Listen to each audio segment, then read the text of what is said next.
Hi everyone. When you think of the Spider-Man 2 game, most people tend to think of the console version, with its very enjoyable web swinging and large open world. An original version of the Spider-Man 2 game was made for the PSP, and it's very different to the console version, and uses the same engine and physics as the first Spider-Man movie game. This game is like a spiritual successor to the first Spider-Man movie game, and includes the same swinging mechanics, where you just swing from the sky. The combat is quite different, and in many ways improves upon the first game. I like how you're able to launch enemies up into the air and attack them multiple times. Being able to stun enemies for a short amount of time and knock multiple enemies out at once are great additions to the game, and definitely improve upon the combat from the first movie game.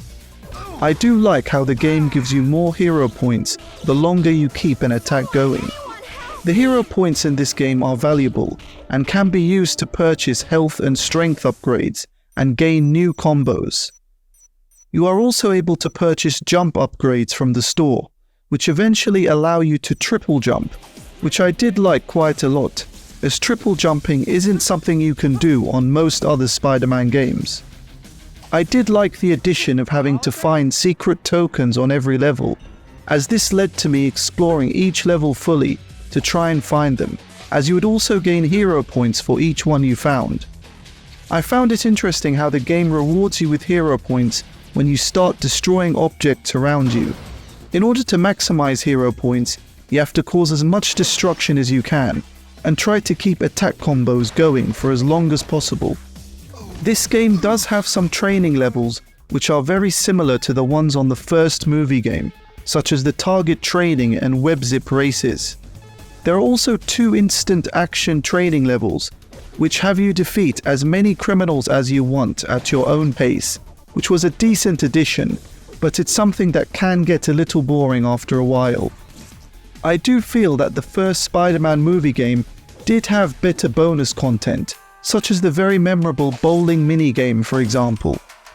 The music in the game is also a combination of some of the music from the first Spider-Man movie game and the Spider-Man 2 console game. A lot of interiors are reused from the first game, and the city is identical. A lot of dialogue is also reused from the first Spider-Man movie game when it comes to thugs and criminals you encounter in the game. There is a part in the game where, like the movie, Spider-Man rescues Harry from Dr. Octavius's out-of-control reactor. Surprisingly, this ends up being the funniest part of the game in my opinion, as Harry tells Spider-Man to get away from him and put him down, and when Spider-Man does get him to safety, Harry criticizes him. I know you murdered my father. Don't think for 1 second this changes anything. Harry ends up going into an elevator and just starts dancing and doesn't stop until you leave the elevator. When one of the NPCs are rescued and get into the elevator, it's clear to see they are scripted to start dancing. It's just interesting that they didn't change this action for Harry after he criticizes Spider-Man and is clearly angry and upset. It's definitely one of the most memorable moments in the game for me. I did also find it funny how if you swing into the containment field while carrying a civilian, they go flying across the room and can sometimes smash into desks and objects.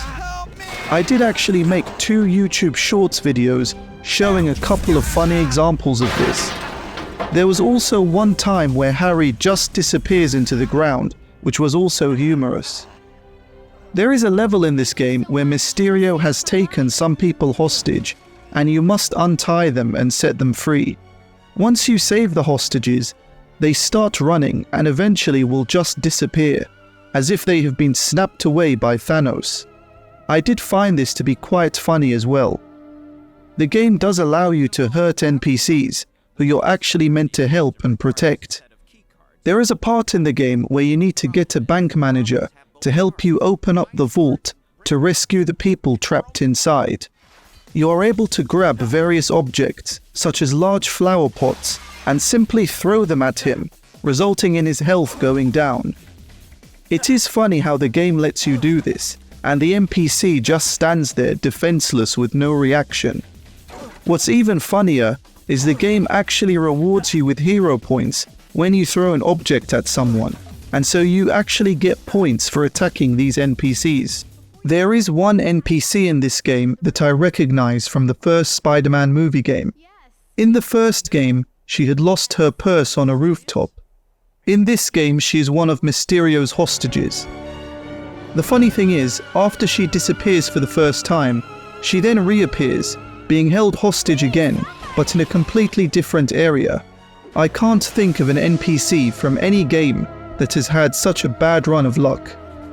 There was a part in this game where one criminal just floated in the air, which I found to be humorous. The fight against Mysterio was a fairly enjoyable moment in this game. You are met with 4 Mysterios, and you have to use a web attack on all of them until you hit the real Mysterio. Then you must avoid all his explosive attacks until he falls to the ground, allowing you to attack him. I did find this fight to be slightly challenging and was a good addition to the game overall. The game borrows some of the cheats from the first Spider-Man movie game, such as all characters being able to have a big head and big feet, which was one of my favorite cheats from the first movie game. You can also make Spider-Man much smaller than everyone else as well, just like in the first game. This does lead to some funny cutscenes where it's clear that some characters' faces look way too big, and some scenes do start looking very funny. One memorable part of the game is the inclusion of Rhino and Shocker, who you have to fight at the same time. While this game doesn't have a fight arena minigame like the console version, this is the closest thing to that, and was a good inclusion. I did like how you can jump on Rhino's back, causing him to crash into walls, leaving him vulnerable to attack. Bad Rhino! Once Rhino is dealt with, Shocker is actually very easy to defeat. Just pressing the web attack button allows you to defeat him within a minute. The way to defeat Shocker is actually very similar to the first movie game.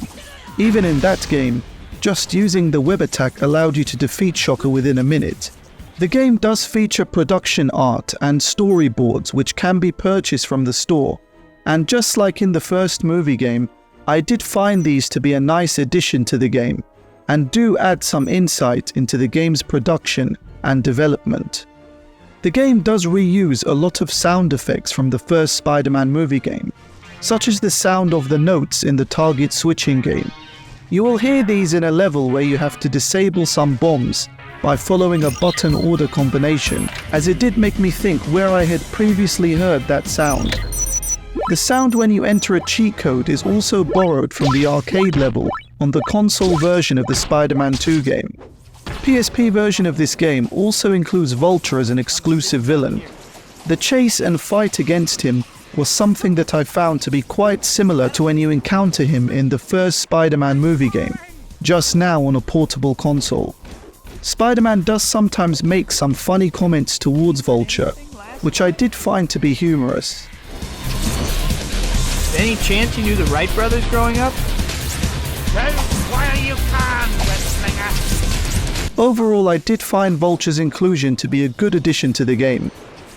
I feel that most people would agree that the Spider-Man 2 console game is on a different level to this game, but it's important to remember that this game was made for a portable console, and at the time, having a game of this quality on a portable console wasn't that common, and for what it is, it's a very enjoyable game that at the time would have been a throwback to the first Spider-Man movie game for many players. While I would have liked to see a direct port of the console version on the PSP, it seems it wasn't powerful enough to run it, and the game we did end up getting is, in my opinion, a solid original Spider-Man game that all these years later, I would say is still worth playing. Thanks for watching. Please like, comment and subscribe. Goodbye.